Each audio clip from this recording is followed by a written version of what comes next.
Hi, everybody, and welcome to the latest episode of the Endless Celts Podcast. I hope you all keep well who's watching and also listening. I'm joined by William and Ross. How are you both? Very well, mate. Good, mate. Good. I'm back in the where I belong, not in the host chair. Man, you did fine. But here, guys, as you know, we're sponsored now again by Manscaped. They've come back. So this episode of the Endless Celts Podcast is brought to you by Manscaped, the best in men below the waist grooming. Manscaped offers precisely engineered tools for your family jewels and have engineered the ultimate groin and body trimmer by focusing on the intelligent functionality and incredible, comfortable grooming experience. Their fourth generation trimmer, the Lawnmower 4.0, has now launched all over Europe and features wireless charging, a cutting-edge ceramic blade to reduce grooming accidents, and comes with additional guard size 1 to 4 to fine-tune your trim. And thanks to their advanced skin-safe technology, you can now feel confident shaving your balls. So join over 4 million men worldwide who trust Manscaped with this exclusive offer for you, 20% off and free worldwide shipping using the code CELTS at manscaped.com. And the link is in the description below. So get on that deal. We got some fantastic goodies again from them. They're spoiling us at the moment, but hey, we'll crack on. And the first kind of Can I just ask, Steve, first of all, Stephen, I got told that I had to do that halfway through the episode. Well, mate, just in case anybody thinks I forgot to do it. Did well, to be fair. He did. He bossed it. I mean, I've read shorter books, man. It's like a token novel, to be fair. Well, has to be done. But here, I want to start with this Ange Homecoming, this Sydney tour, that these glamour friendlies, one of our derby rivals across the city, one with an Australian club, I think it's Sydney as well. So this thing is dragging on in the background. William, people getting on each other's backs, especially over the other side of the city. Their ex-chairman has offered to pay whenever they're getting their prize money, so they pull out. And now you sit back as a Celtic fan, even though when it was announced, we all agreed it was probably not the best thing to do, trying to commercialise the whole kind of old firm trademark. Do you know what I mean? Mm-hmm. That they did that tweet. We're not half of anything, but they've kind of ran with it. It was confirmed that they're still using it. Where are you sitting with it now? I'm not really that arsed, to be honest with you. When I first heard the news, I was a bit like, what? And I reckon there's going to be a few comments, and this is definitely split like opinions, and I know across the city the club actually had to put out a statement regarding it because I think their supporters section's pretty much going after nut about it. But I can see the pros and the cons. I love the fact that it's actually like it's all been advertised as just Ange's Homecoming. I've not seen much mention of the old firm game or the derby game. It's more Ange's Homecoming to Sydney and Celtic going across the water. And I can understand why people are saying you're putting money in their pockets and all the rest of it, but I'm genuinely not that arsed. And I think there's a lot of people that are over there now that obviously their heritage is from here and they've always wanted to see this game. And I know it's a friendly, but they'll never get the chance to see it, and they're getting to see it. So I mean, there's pros in that sense for these people, but it's never going to be a friendly. I can understand the cons as well because it isn't going to be a friendly, and tackles could be going in we might be missing players for more competitive games because of it. I totally understand for both sides of the argument, and I'm not one for sitting on the fence, but it's not because I don't have an opinion either way. I'm just genuinely not that arsed either way. If it didn't happen, I wouldn't be bothered. It is happening. I'm not that fussed either. Like I say, I love the fact that it's all about Ange's Homecoming, and whenever he speaks about it, he's so passionate about it, and you can see how excited he is to go home and take us over and take his team over there. So, yeah, not much opinion on it for a podcast that isn't great. But I mean, say to be fair, obviously before I come to you, Ross, Alistair Jack comes in here. Manscaped sponsored the best podcast, but the three boys have no balls between them. That's quite funny, but to be fair, I like that one. Still bad, aye. But I mean, Ross, I think William's right. There's a lot of us now. We kind of give that knee-jerk reaction, being like, "Why are we commercialising it?" And then you see that Celtic are apparently making more money. It's caused a lot of infighting across the city, which is great to see. Let's be honest, we all love seeing shit land at their door. As I said to William, their ex-chairman Dave King's offered to pay the the prize money to them to back out of it. It is labelled the Ange Homecoming. Do you think it needs both the Glasgow teams? I'm like William at the moment. I'm not really too fussed, but the friendly commercialised type market isn't one that sits well with me. I don't think it needs both teams. Of course it doesn't, but at the moment, as it stands, it looks like it is. And if it is, for me, okay, I get like what everybody's saying, like it's lining their pockets. And it is, but they're getting less than us. They're still not going to have as much money as us as a club. They can't compete with us financially, and that's not going to change it. I'm just pleased. I'm like Willie. I'm not that bothered either way. But I'm just pleased that Ange is getting the opportunity to take his team back to Australia and like showcase them, if you like, in the flesh, and give the opportunity for both Celtic and Rangers fans who are Scottish that live over there, or Australians or whatever nationality they may be that live there and ordinarily wouldn't get a chance to watch Celtic and Rangers play each other in the flesh. It's possibly, for some guys, a once-in-a-lifetime opportunity that they'll grasp with both hands. And I'm that way as well, that like folk say, oh, like they'll take their bile over there and that. For me, for the most part, it won't be people who live in Glasgow and the surrounding areas. I won't be the gutter. Aye, but they guys will not go and like travel to Australia. And what is it, November this year coming? November, yeah, it's November. Yeah, or it's this year. Sorry. So there's not going to be many guys traveling to Australia in November. There will be some, but I think for the most part, the fans that will be there are people who are based in Australia. So it's no something that I'm overly fussed about.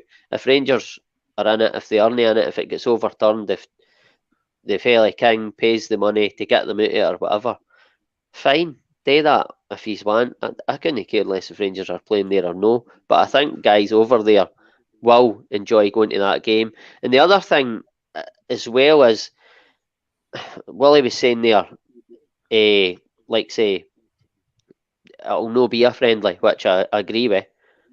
And he's saying we could be without, we might get players injured for more important games. But I mean, I'm not fully aware, but if that game's in November, that's very close to the World Cup. Will the international teams have already joined into their camps by that point? And it's probably lesser teams that are certainly not the full strength teams that are going to be playing anyway, when most of them will be away with their countries.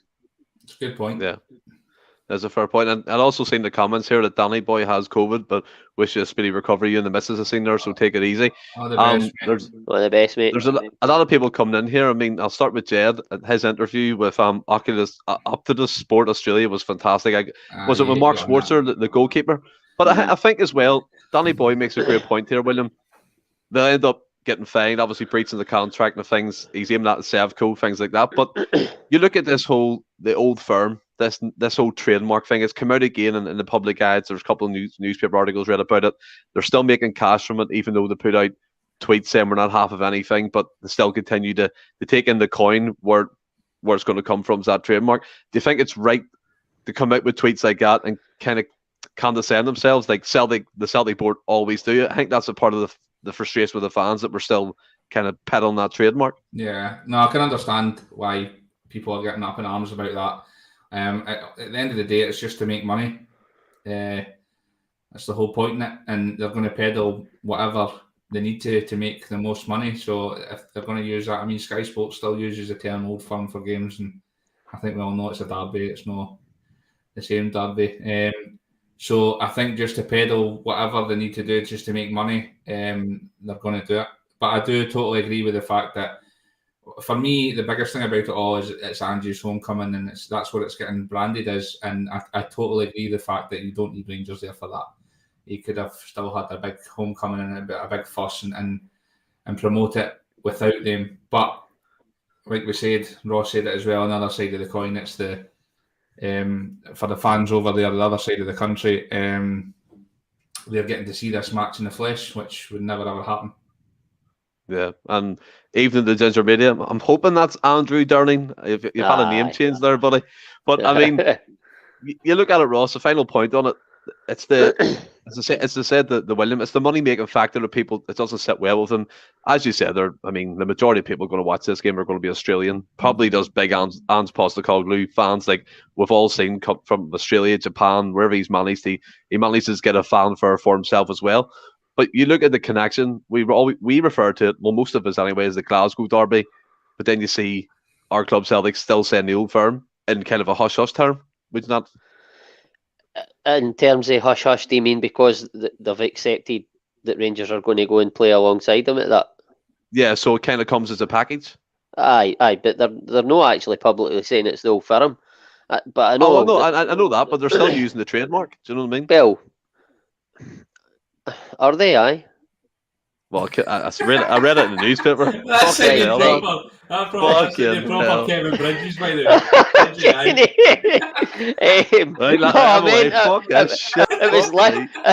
It was literally a question, but it came out really condescending. No, I mean, I've not seen that myself, to be honest with you, but I'm not saying it's wrong. I'm not saying that, but for me, Celtic and Rangers, I know they're not the same club. We all know that, right? They'll not accept it, but in our heads, we all know the reality. But I think at the end of the day, whether it's Rangers old, Rangers new, they're still going to be our biggest rivals, and definitely you're not going to change that. And nobody can say that that's not true, and that we're still no a slight package because of the rivalry. And that rivalry and that on the pitch, in the league, the fans will never ever change. And for me, that's why, to an extent, they come as a package. But in my head, it's now a package which should probably be called the Glasgow Derby rather than the Old Firm.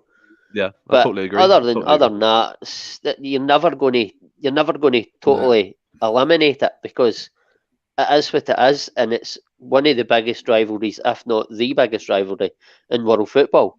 Definitely, yeah. And you take the game the same way. Me as a fan, I'm not seeing any of these games any different to the old Rangers, and I'm personally glad of that. I thought the years when they weren't in the league were fucking rotten. Obviously, I would still love my club and still like to see them concede and play who and support them against whoever. But you can't tell me that it's not it's not less exciting with them in it. We all look forward to the derby games every year. You're putting your that game in the diary, that game in the calendar, and you're telling the wife, "Listen, that day is a wipe out. You're not getting me that day." So anyway, you know what I mean. We treat it the exact same, and it's one of the biggest days in the calendar. So as much as we all say like it's not the Old Firm anymore, it's just as exciting. And like Ross says, it's the exact same rivalry.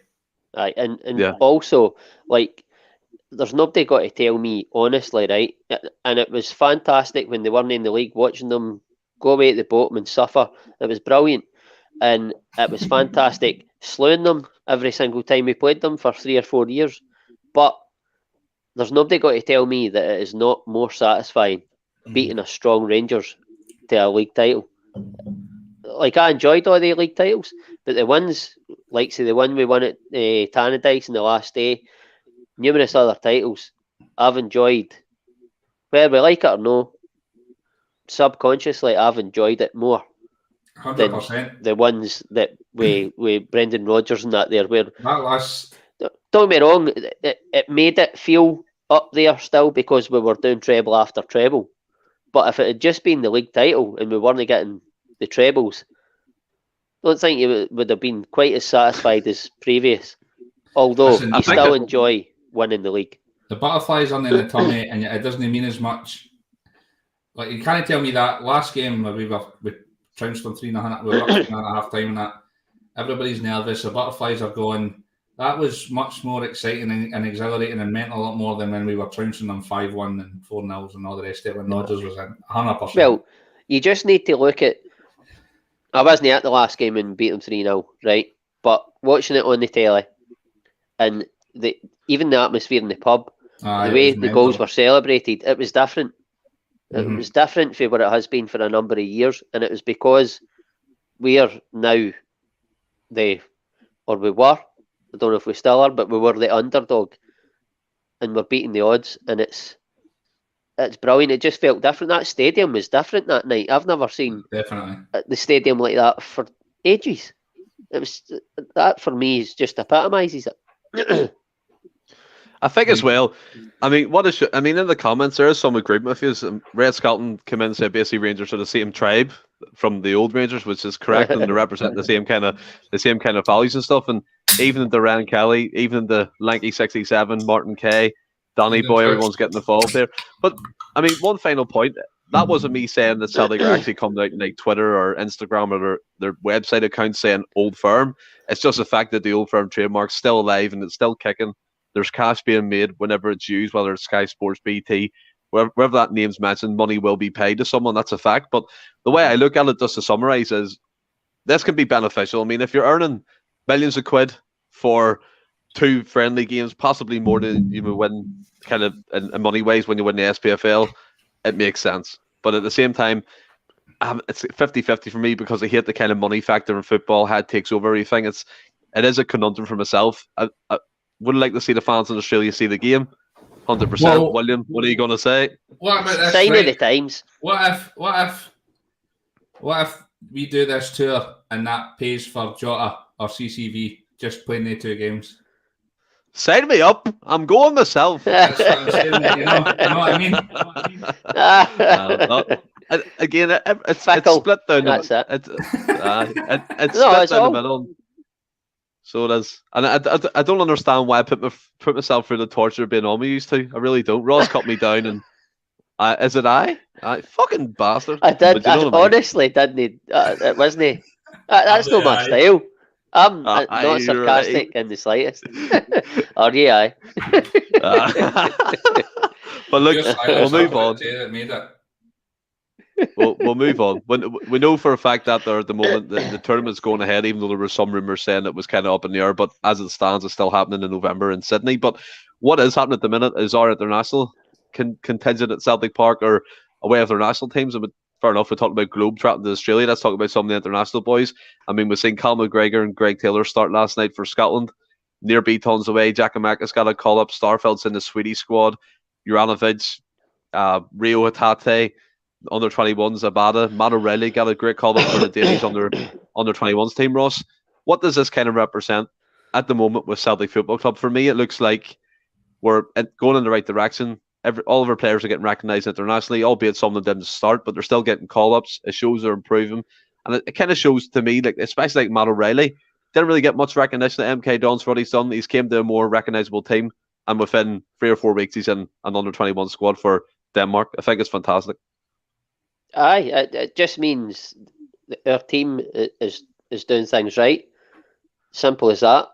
You can't. I mean, obviously Celtic's a bigger club than MK Dons, and they're like going to be noticed more. Can you hear me, by the way? Aye. Yeah, It's a funny noise there. I don't know what it was. it's your voice. Didn't he? I don't know. It didn't sound like it was working, but God knows. Aye. Where was I? Aye. So Celtic are certainly a more renowned team, and they're going to be like they're going to be a team that's more watched than MK Dons. But I mean, I think Matt O'Reilly has been excellent if he came in, and he deserves to get a place in the under 21 squad. And a lot of the players that are away with Celtic just now have been going away with for a number of years with our national teams. Even when we were garbage last season, like your McGregors and stuff, we're always still getting picked. So it's nothing new. Celtic are always going to have a number of international players, but I think at the moment we've probably got a bit more than usual, and all of them are contributing to the team. Yep. So, like in the past, we've had guys that have went on international duty, but they might be back part players. There's nobody a back part player in this team right now. It's a squad, and it's fucking beautiful. I think as well, like, you make a great point. Yes, we've had international players in the past, and as you said, we'll have reserve players getting called up for mediocre national teams, playing bit parts for us as a football club. But what I love to see, William, is the progression of these players. Starfeld's come in. He took a wee while to hit the ground running, but him and Carter Vickers have built a fantastic partnership, especially at domestic level. Greg Taylor's getting recognised for his domestic efforts as well, because I know we're not getting into that debate again, but he's getting rewarded. And then you look at Cal McGregor. I mean, that mask, Captain Sorry, plays better, but these guys deserve these call-ups, and the form for Celtic just shows that they belong there as well. Do you know what I mean? That's what I'm thinking. 100%. You know me, the guys, the regular listeners that have been listening to us for a while, I know what I'm like about the international scene. I know for most fans of the club, they hate the international break and they hate the players going away. But for me, if you're a footballer, that's the pinnacle, who's playing for your national side. And I think the majority are in agreement, especially players. And it's how it should be. We're a massive club. We should be attracting international players, and like Ross has alluded to with the squad now, I mean, he's right. There's no bit part players. There might be, like, we might rotate a bit, but every player's equally as good. And I'm so pleased to see the likes of O'Reilly and all that getting a chance as well, because he's a top player. And I mean, the guys that have been brought in for Japan is I don't think Hatate was getting a game for the national team. I think he was benched, and which is bonkers to me. They must have some talent over there. Seeing these guys come in and they're not even getting a start. It's magic. That's what I want to see. And then when we watch the big tournaments, I mean, I don't know about you, when I was younger and watching the World Cup and stuff, obviously Scotland weren't making it there. So you kind of picked a club, and it was always Sweden. You chose because Larsson was playing with them, and you got your Sweden top. And that's what we want. We want to. I love to see them. Like, I think Japan have just qualified for the World Cup, so if we don't get there, I will most definitely be getting my Japan top with Kyle going in the back and be watching every game. That's what it's. We love. Like, I think most players will realise that when they come here and when they come to this club, it's a family, and we absolutely take them on, and we just absolutely adore them, and that's what it is. We want to see them succeed, and hopefully they all will succeed at international level, and I'm sure we'll all be supporting them along the way. I think as well, the manager makes a big difference there. They come in, they believe themselves more, and they perform at a better level. But I mean, Ross, one thing we did see him, Rodzik and Maeda were due to play for Japan and Australia, but both have pulled out of the squads, and a lot of conflicting reports, whether it's injury or tiredness or conditioning. But do you think it's maybe a smart move? Maybe Postecoglou might have been involved in that, or the fitness team, just to keep them fresh for the Glasgow Derby game? Well, I don't know if Postecoglou was involved in it, because he's on record saying that he wants all his players to play international football. He's been an international manager himself, so he gets it. But I heard reports that it was maybe tiredness with Maeda, which, I mean, probably sounds about right, because if I ran as much as he did in the last game, I'd be in bed for about 3 weeks. But he never looks puffed out though. No, he's a phenomenon in the sense of his work rate. It's ridiculous. But I mean, he would like to get another cap for his country if possible, but there'll be other opportunities, and I'm selfishly quite happy for him to stay at home. Rogic, I think, after the assault that he got last Saturday, I think he was always going to stay at home or stay back. And again, as I said in the last pod, hopefully this 2-week break gives him enough time to recover in time for the trip to Ibrox. Yeah, 100%. And also people who are watching along here on YouTube, side of the screen here, Manscaped 20% off. Get on it. Fantastic offer. Goodies all round for everybody. Coming to the summer season. I've never looked so good. No, but I mean, you look at it as well, William. Like the international scene, you look at Maeda, you look at Rozic, and remember Kyogo got called up. Will he play? Won't he play? That kind of thing. And yes, it's in a selfish sort of way. You want these players to stay behind like they have done. But as Ross said, Ange has said that if the player has a chance, he's going to send them for his international duties. He said it's a pinnacle of anyone's career. So do you think these are genuine truths, that they're just a wee bit tired, a wee bit fatigued? Yeah, I think I never actually thought about it until Ross said the run after ice cream van. I never actually thought about the Rogic one until he was like, I can understand why he's out now. See, to be honest with you, at first, my first thought was like ideal, and they're not going away. And that's like, I'm in the same vein as Ange. If you can play for your country, even if you're just on the bench and you've got the smallest chance of getting 5 minutes, you need to go. It's like, for me, it's the pinnacle. With Maeda, I was, and my first thought was ideal, and then I thought, because it was a big game, wasn't it? It was proper qualified. Like the one of Japan qualified for the World Cup for it, so it's a proper competitive game. It's not just a friendly or. Yeah. So my second thought was, oh shit, this might be a bit more serious than I first thought. And then I thought about it more and realised, well, even if they two are out, we'll bring in Abada and O'Reilly. It's not a bad substitution. The squad's big enough for us to compete against anybody anyway. But I can understand the Maeda thing. I mean, he's came from Japan for a full season and just jumped right into us and with no break, and his work rate's unbelievable. He's just non-stop every game. So, but like you say, I wouldn't see Ange stepping in to stop anybody going anywhere or whatever for fitness on this side. You've seen it yourself when a few weeks ago they were asking about Rogic coming back from international duty, and they said, "Oh, will he be getting a wee rest?" And he was like, "No, he can rest. He can rest in his summer. He'll be playing, and that's it." So I don't see that for Ange. So that's what made me think then, well, it must be proper. Like Maeda must be knackered or done in or an injury or whatever it is.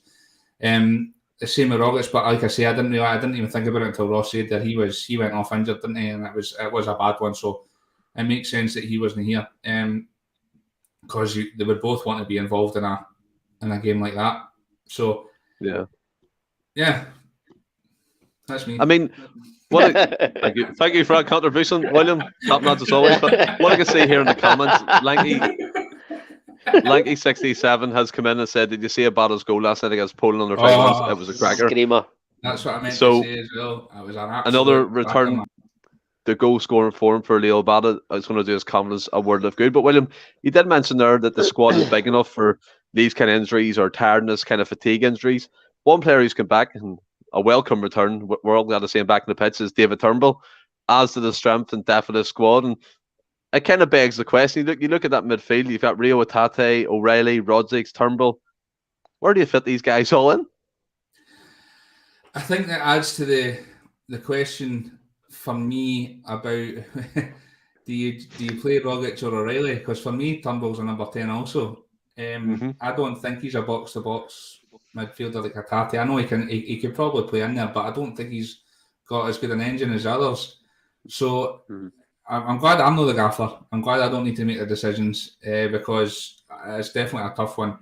I think you've got three players that are similar positions there, and every one of them's top notch. Let's not make no bones about it. I know Turnbull's not played in this massive run that we've went on, where we've been flying, but he carried our team the last 3, 4, 5 months last season on his own, pretty much. And he's still quality. I mean, he scored a hat trick this season already.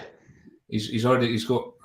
I don't know how many goals it is in assists in total, but it's a lot for what he's played. He's still a quality player, and it only benefits us that he's coming back in. This is what we're talking about with the squad. I mean, we've been absolutely flying for months now, and we've not even had our best player. Our best player's been injured for 3-4 months now, and we're still scudding teams. That's a scary thought for the rest of the league. It is frightening. Kyogo's still to come back, and that is a scary thought. Yeah, it is frightening. We're going to come on that, Kyogo, by the way. And also, in the comments, I want you to get involved here about the midfield. Where do you think Turnbull fits in? It's a valid question, Ross. And as William said, they're all similar players already. Number 10, Hatate, probably more box-to-box type of player. Rodzic and Turnbull added into the mix. They're all number 10s, effectively. But it's great to see him back after that injury. He was out quite a long time. And where do you think he fits in? Do you think he's going to, sounds a bit harsh here, but play kind of Christopher Julian role till the end of the season, maybe bit parts here and there? I think it probably will be, to be fair. And that's no a slant on Turnbull. I think, well, there's Franny saying he's our highest goals contributor for midfield this season.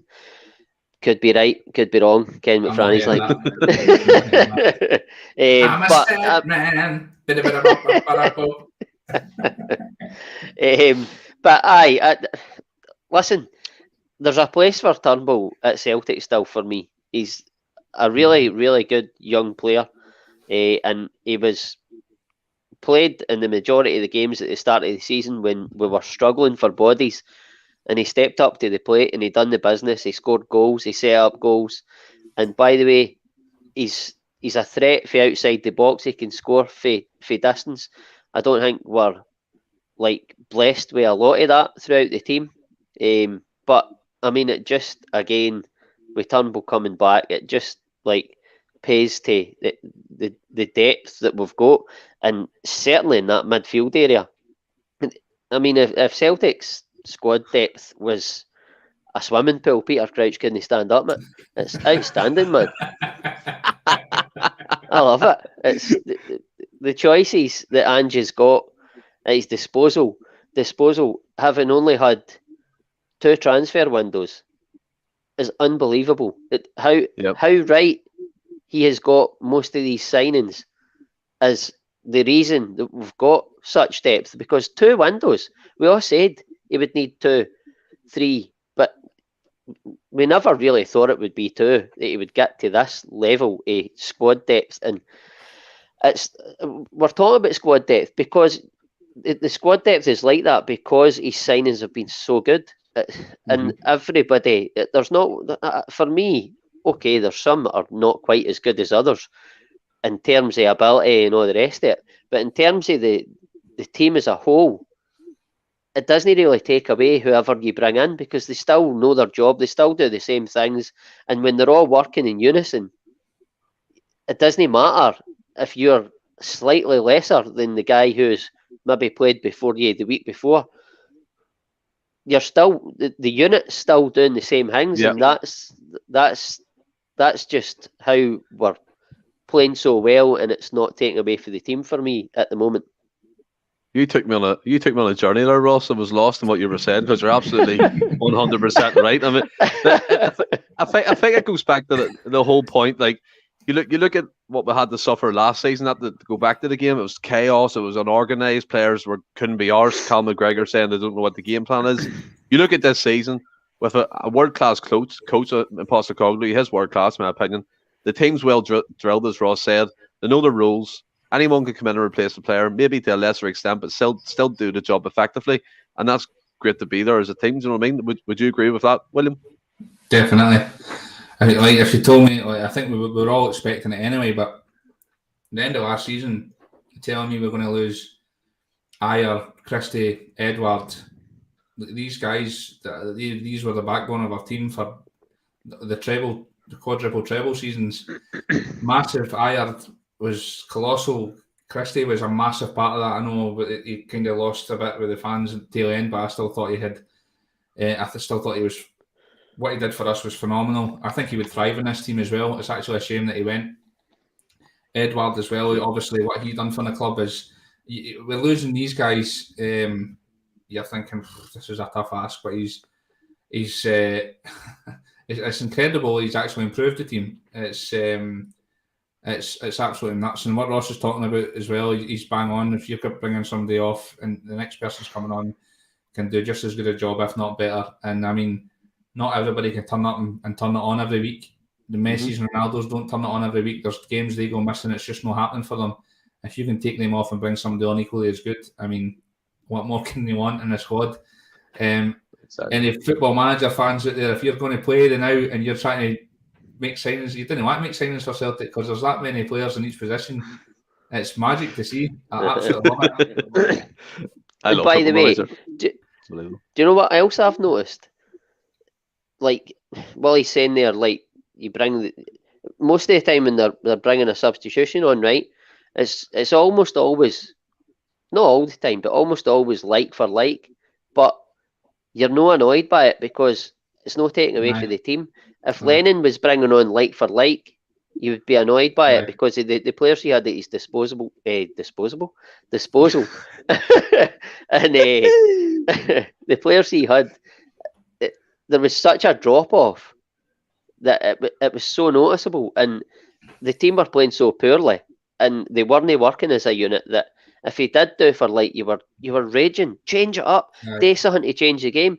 Whereas Ange doesn't need to do it because he believes. Yeah. He said it himself millions of times. He believes in his philosophy, and it works. And it's evident right now that his philosophy is working and does work. And it's just they say that his second season is normally his best season. I can't wait, man. See, the thing with that is as well, I've always, on this podcast especially, I've always banged on it, and like, it all went wrong last year, and my opinion was because it was a matter of, like, I felt like the Celtic board, the management team, Lennon came in, and I remember Lennon coming in at the time and saying, I'm not going to change anything. It was actually Kennedy taking the team for the first however many games of his tenure, because he was like, why change anything? And I've always banged on about that. That's where I thought our bit downfall was, because you seen it in Alex Ferguson through the years. He wasn't afraid to sell a big name player because it wasn't working, and he can see what's coming, and you need to change it up. And that team, Edward went missing for months. It's because he's turned up every week and he knew he was getting his game. There was nobody there challenging him. So it doesn't matter what he's going to do. Like said Christie, there was drop-offs in a lot of the players, but because they were turning up every week, there's nobody any better. Like Ross said, anybody else that's coming in is a massive drop-off. I'm going to turn up. I've won trebles. These guys getting too big for their boots maybe, and kind of taking their eye off the ball. And like I say, there's that. What's the word I'm looking for? Can't think of the word I'm looking for, but they're turning up and just expecting to win. Whereas now, if you've got a drop-off in training, there's somebody right up your backside ready to come in. See if I am, especially like say Rogic and O'Reilly, for example, see they two, for me, see I can pick a first 11 most, like, every week, pretty much. See they two, I'm like, fling any one of them in. I think they're both as equally as good as each other, and I'm happy with both of them playing. So if I'm one of them, I'm like every single week training, busting my balls because I want to be much better than him. That's what makes treble winners, champions. Yep. And that's what everybody's pushing each other, and but not to the point where it's like there's animosity. We're a team, we're a family. If you're going in, listen, I'll be fucking going in next week. I'll be working harder. Don't you worry about it. And that's what's happening in the squad. We're just absolutely flying because of that. And like Ross says, it doesn't matter if you listen, Rogic, you're going to sit out this one. O'Reilly's just going to get another 3 assists next week, right? So it's just magic. Everybody that's coming in, and like I said, we've still got Kyle to come back. When are you putting him in? We're going to come on to that.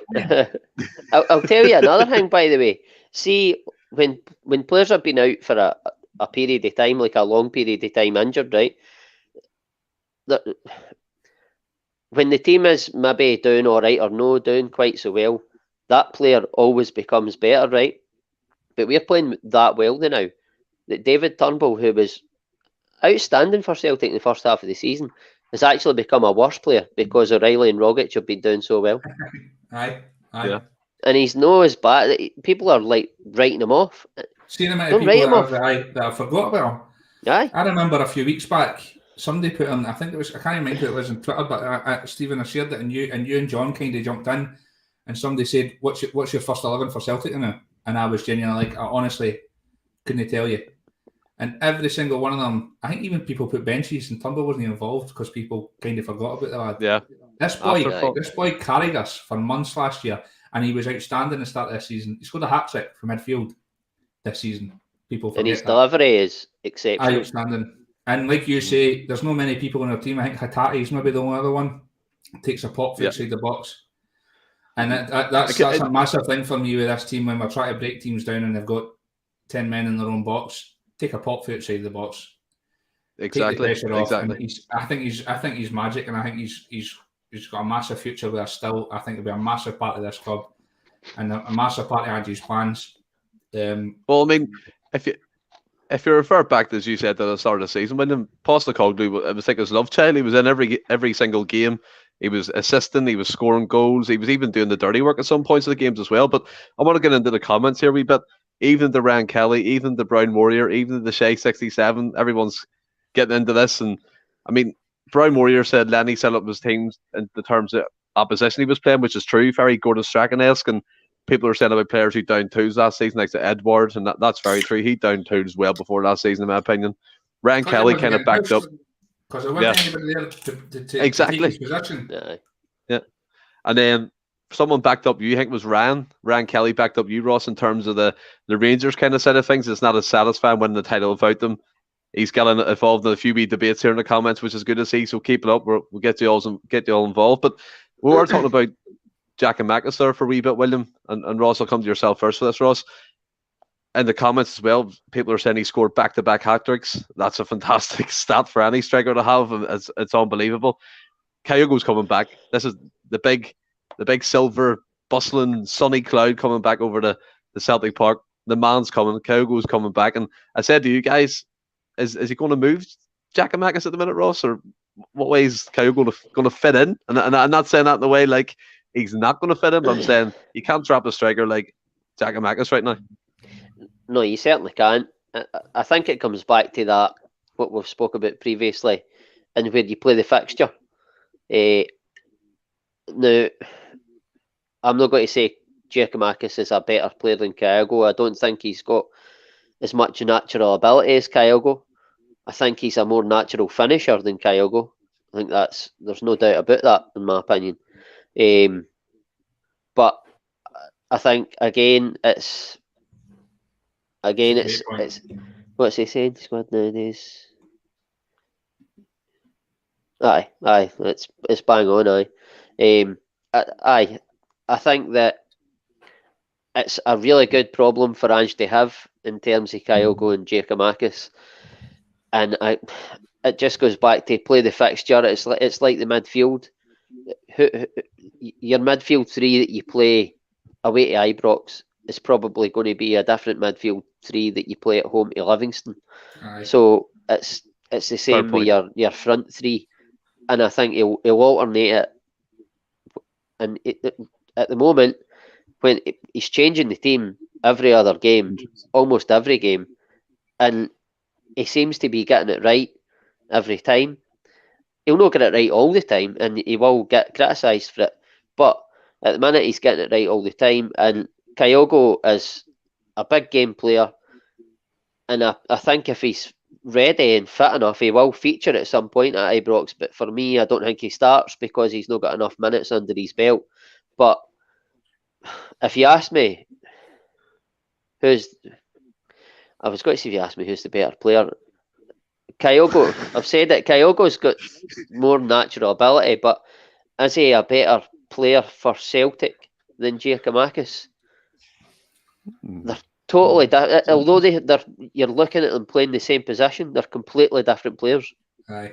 And they bring completely different attributes to the team and the game. But one thing we do know that is both of them will get us goals. Yep. 100%. I think as well, I mean, Brown Warrior makes a great point here, William, and it's quite interesting. Giakoumakis is a proper lead the line number 9. Kyogo is a winger being developed into a striker. Now, when we obviously seen the clips of Kyogo's goals for his previous team, it was cutting in on the left and the odd time he was playing for the middle, but obviously that due to lack of strikers, he's been kind of put in there. He's took to it like a duck in water. He's been fantastic. He won us the League Cup single-handedly. Absolutely fantastic performance. And what do you think? Maeda's come in. People said he's a left winger, and at the minute he's slotted in there well. Jada's kind of moved over to the right to accommodate him. Is it a case of either or with Giakoumakis or Kyogo up front? I think Kyogo's a striker.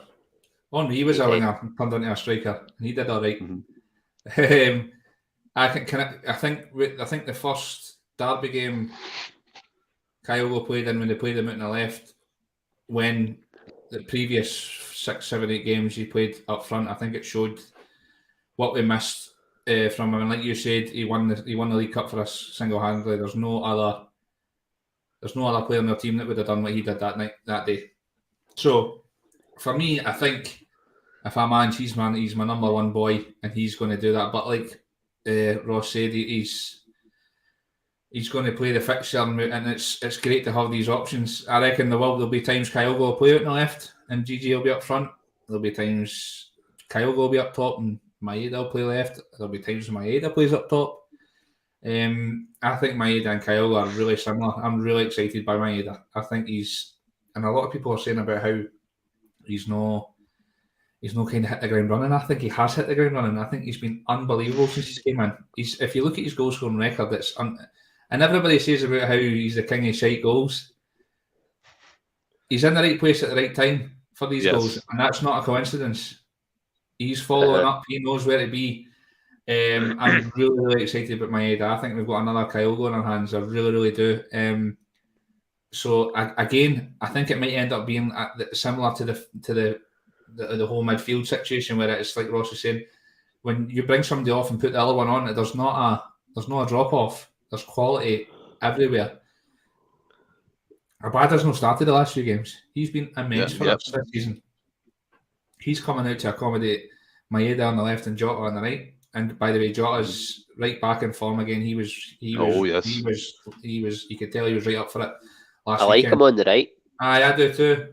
And I really like Maeda on the left. I think he works hard. He does as much. He's as energetic going back the way as he is going forward. Yep. So there's hundreds of options, but like I said before, thank God I'm not the gaffer, because how the hell do you drop Giacomakis? You can't. Well, let's be honest there. I mean, with this with this kind of level of knowledge here, maybe Lanky 67 is going to be the next gaffer at Celtic Football Club. Gigi with 2 hat-tricks, Sutton, Faduga, Naka, Tommy Johnson, Scott McDonald all scored 2 hat-tricks. Hooper got 3, Stokes got 4, Hartson got 5, and the King of Kings got 12. Fantastic knowledge there, Lanky. Did they get back to back? Well, that's a fair question. You know what I mean? 12 hat-tricks back to back. He's good, but come on. Aye, and then Brown Warrior come in there, Ross, and said maybe in the future there could be a slight formation change that he's suggesting 3-4-3, and plenty of Brown Warrior's desperate for a formation change. Says that in every episode. Ange's not going to change that. There's no. But I think as well, we'll have to understand as well. Like Postecoglou's played different formations with his other teams. I think with Yokohama it was like 5-3-2 type formation, like a Antonio Conte type for Chelsea, and then for Brisbane Moore it was a 4-3-3, which he's doing for us at Celtic Football Club at the minute, which is great to see. But look, we'll move on to the ever closer derby game here, William, on the 3rd of April, our comeback game, and I know we're starting to build up really early, but again, it's a slow week of football. We've talked about the international boys and stuff, so time to look at what could be key battles in this game. What would strike you straight away? For me, if it's Giacomakis or Giacomakis, I get that name wrong all the time. If he's starting, he has to upset Goldson, and he done that really well in the previous game. And then you look at the midfield battles. But where do you think this game's going to be won or lost? I think the midfield battle's crucial. I honestly can't see them affecting us much going forward. I know that sounds a bit. I just think we're flying out, and they're hitting a real sticky patch. Watched them against Dundee last week, and I think if they play anywhere near that, we'll absolutely trounce them. I really, really do. And you know me, I think I'm pretty fair when it comes to predicting, but I just think we're going to be too strong. Giacomakis needs to start for me. He's been immense. I thought he was close to being man of the match in the last derby game, and he didn't even get a goal. I thought he was absolutely immense. His work rate's unbelievable. Talking about starting lineup, so you can go with anything. But for me, I think pretty much the first 11 picks itself, except Rogic or O'Reilly. Yeah, I like Jota on the right, and I like Maeda on the left, especially coming back the way to help out. If Tavernier's playing, he plays most of the game up the other end of the pitch, and I think Maeda's more than a match for him defensively as well as going forward. So for me, it would just be a matter of is it Rogic or O'Reilly. But I think every position in the park were far better. I really, really do. I honestly don't think there's. I'm trying to think if there's any player that I would put in their first 11, and I really, really can't think of anybody. I think we're that good now. I don't even know if there'd be a player that would go in a second 11. I think as well. I think as well, William. I mean, you say they're like I that could again come back points to back. that, yeah. That again comes back Oh, to fuck, another list. the depth of squad. Ross, what William's saying there, like you can't really think of where we could go wrong. And yes, we've seen the former Rangers in Europe, and granted they've done really well. They've got into the quarter-final stages of the Europa League, which is a great achievement. But you look at it going into this game, I used to anxious. I was really anxious and nervous for the last Derby game, but after watching it, it kind of put me at ease. It's like a Postecoglou type of fact that when you watch the game, you see his gameplay come out, and that formation chat, by the way, has sparked a whole lot of comments coming in. Jed Thomas, we do play a 3-4-3, or fullbacks push up and number 6 drops in, and all too technical for me. Do you know what I mean? But that's true. You look at this game, Ross, and as always, the old-fashioned midfield battles going to come into play. You've seen their Welsh linchpin start the last couple of games, so maybe he's going to have a part to play in this game. But how you feeling? I know it's a week or so away now, but how you feeling about it? Quietly confident. It's always got to be tough going to Ibrox, and I agree. I think most people agree that most Celtic Rangers games are won and lost in the middle of the park. If you win that midfield battle early on, you tend to get in top, and the other team struggles. Most games go like that, but certainly the Celtic Rangers game, the fans buy into it as well with the big tackles and the out-muscling the guys in the middle of the park and that, and it gets the team up. It's a big part of that game. But what was your question again? Because I kind of went off on a wee tangent there. I said, how you feeling? I know it's still a week or so away, but how's your gut feeling with it? I'm feeling okay because of the way we are playing. I'm quietly confident, but there's always that trepidation, and like you've touched on, Rangers have done well in Europe this season, certainly at home, and if they get the fans behind them, and people will say he's not got as many goals as bloody Carter Vickers or whatever, or as many assists as Greg Taylor, but when Rangers get their tails up, Ryan Kent is a dangerous player, and he worries me. He does. But if Rangers, they can get their tails up and stuff like that and get the fans behind them, but they've been, certainly in that last game against Red Star Belgrade, they were very, very lucky. It was minute decisions that they go far. What is it? How's that? You keep going over a tangent and forgetting what question was asked.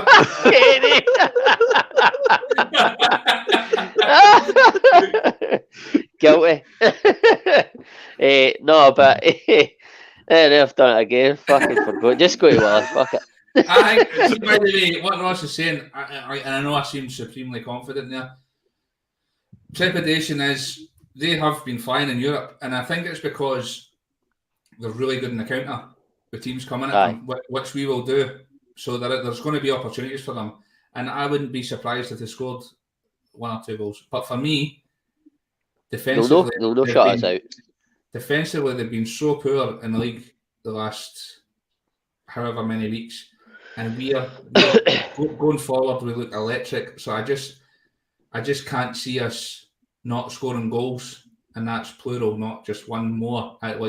So they're going to need to come, and I just don't see them scoring more goals than us, which equals a Celtic win, obviously.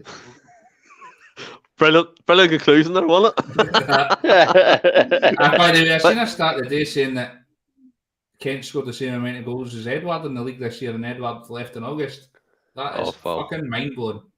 By the way, can I get Jed to confirm if he was meaning a bass fish or a bastard? Quick question to you both here now. Yes or no, or you can elaborate on it. Ross, come to yourself first. If we win this Glasgow Derby game, are we winning the league? Could come back to bite me, but I think if we win at Ibrox, I don't think we relinquish a 6-point lead with the games that are left. And it's certainly because the majority are home games. Yeah. And what about yourself, William? Same question to you. Totally agree. If I think we win the game, over. Lanky, that's exactly what I was talking about. We will attack them, and they're very good in the counter, so there is opportunities for them. What's that? Ryan can't Pass go. it on. Pass it on. Aye. Pass it on, aye. But I think as well, like, it comes back to this. If we play our game, Alistair Jack said it there, we play our game, we win. And I think that's how confident this Celtic team makes us. If we turn up, all their star players turn up, there's not really a team in domestic football anyway that can live with the type of stuff we can do. Med on the left, potentially, just causing havoc for their right back, James Tavernier. Diakamakas, Bullion Goldson, and Jada does rip-roaring Barisic. It's so much to look forward to.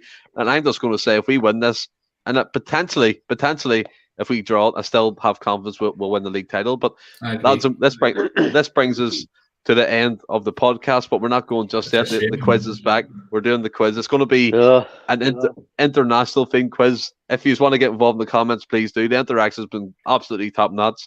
Lanky67, come back in here when we have Martin O'Neill, tie the cream buns. I always say that, funny enough. Semi-final, we lost 1-0, but won the league and won 2 trophies that year. All these things can happen. I think people are kind of banking on the treble as well, aren't they? The knowledge of the treble, we can still do it. Would you be happy? It's so close now, you want it. Yeah, but would you be happy with the league and the League Cup, Ross? I would be satisfied, yeah, considering where we were at the beginning of the season. But where we are at this moment, I think it's so close and it's so doable because we're playing so well and we're so good that I would be disappointed if we didn't get the treble, but I'd be more than satisfied if we got a double. Yeah, I hope you mean that in a good way, Danny boy. That was a quick 60 minutes, like it flew by, because we certainly enjoyed it. And yourself, William, would you be satisfied with a double? That's a weird word to say now, since we're so used to winning trebles. Much like Ross, I think it's such in our grasp now. It's just because of the football we're playing and how we're flying, and the squad depth. The squad depth's a massive thing. Before January, we were coming up to the Derby game, and there was talks of Kyogo and Rogic missing it. And I remember saying on the pod, if these two don't play, we're fucked. Mm-hmm. And then some things. Squad's massive. Signings came in, and it's just absolutely revolutionised the team. And Ange Postecoglou, what a guy! If we get that is mind-boggling, Alistair. Yeah. If we get the double, it'll be like getting a McDonald's meal and not getting a McFlurry at the end. Something's just missing. What an analogy! If you want to sponsor us like Manscaped, yes, Manscaped, 20% off. Come on, in the description below. Get on it. Let's go. And Ian McIntosh here always flies in. Danny, it's a sign of a good show. We appreciate all the good comments. It's unbelievable. But right, let's crack on with this quiz. Same as always, first to 3 wins it. Start with question number 1. Are you ready? Yeah, man.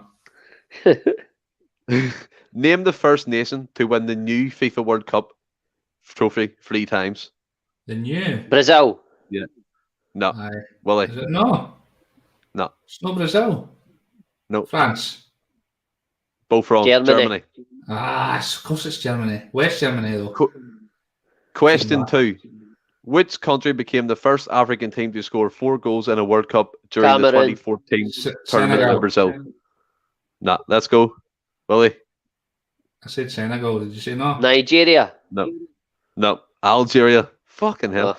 Question number 3. Fabio Capello has had 7 World Cup finals tournament games as manager. How many has he won? 4. Ross. 3. 2.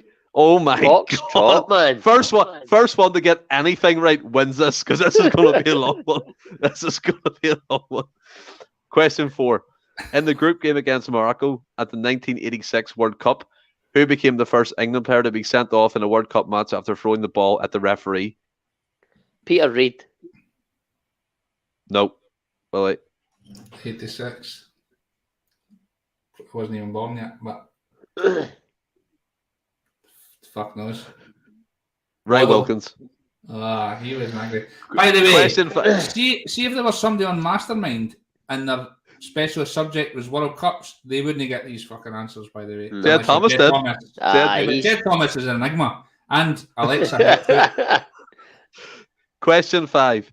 Now, this is easy. Who was the top scorer at the 2014 FIFA World Cup tournament? Closer. Good shit. No. Ronaldo. It was Ronaldo. No, it was James Rodriguez. Oh my Oh, God! for Right, fuck's sake. How's that easy? Questions. You didn't even ken Questions. what James Forrest's squad number is. You can't Question say anything. 6. Shut up. Question 6. 2 teams will play in the 2018 World Cup for the first time. Name both, or did play, sorry. For the first time. Panama. Oh, yes, that's one. That's one. It's where you were on holiday. It's where you were on holiday. Iceland. Yes. Yeah. Right, I'm going to have to give that to William because that was Aye, 6 just questions listen. deeper. Take it, man. That's. It's not even embarrassing. It was. Your questions are shite, man. I told you it was an. Yeah, I told you No, earlier. close No. enough. No. Love it. I told you. I'm not taking that. I told you earlier it was going to be an international theme quiz. You should have at least read something. Do you know what I mean? Let's get it going. Aye. We should have read it in the 5 minutes that you sent us as topics before we came on. No, but again, boys, It's it's great to be back. I mean, it's a week and a half since I was last on, but Aye. It's good to have you back in the hosting chair. But how do you feel about that one? Was it a good one? the quiz or the pod? Everything, you it's- dick. I enjoyed the pod. The quiz was Shocking. meh. No, I loved it. Loved being back. Nah, they were good questions. It was shite. Loved it as usual. Loved the interaction. Loved the support. Honestly, really appreciate it. It's mad the way we are, and I know people think. I think people think that it's. See, when you say like we've got 35 people watching live, and I think that's brilliant, and people go, "You're fucking having a laugh." But we genuinely do. We just fucking. This is what we sit in the pub and do this. So doing it in the pod and having people listening and getting involved is brilliant. Cheers, Red I think it's Scotland. By the way, sorry. When you go, Steve. Go ahead. No, go ahead. I was just going to say that when you do it on a Friday night, it allows you to go into the wee room, shut the door, and have a beer, and nobody gets to say anything. Yeah, 100%. Superb. And as well, like just obviously the end of the show. Thanks everyone for watching along. Please just get involved with our sponsor Manscaped, 20% off. You all love it. They've sent us more goodies. It's absolutely fantastic. As Ross said, we're never smelling as good or looking as good. Come on, boys, let's get on a 20% off. As well, by the way. Is it, by the way, it's getting to the stage now that they've sent us that much goodies that I'm actually thinking about walking about with my trousers on my head. Just looks better down there. Mine's just looks like a fucking 8-year-olds now, though. That's the only problem. Yeah, and as well, I'm going to end on this comment. Top pod lads, you make me laugh, Howl, and it's fantastic. We make people laugh and we bring a smile to people's faces. And until next time, which will be Tuesday at 8 o'clock, back on YouTube. Stay well and keep safe. Hail, hail.